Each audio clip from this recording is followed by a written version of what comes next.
What is RORO?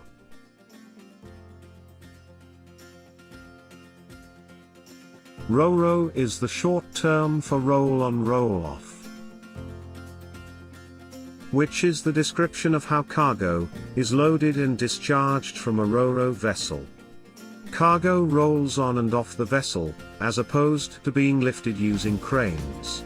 For self-propelled cargo, such as cars, they roll on and off the vessel on their own.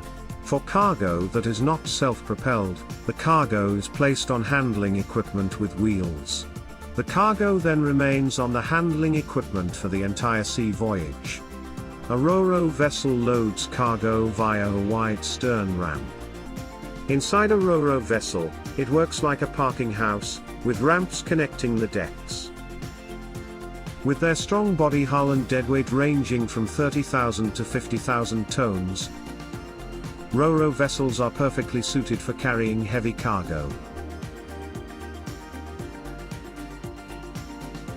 With a large fleet of handling equipment, RORO is the safer and smarter way to ship your heavy breakbulk cargo. Brought to you by Transport.om.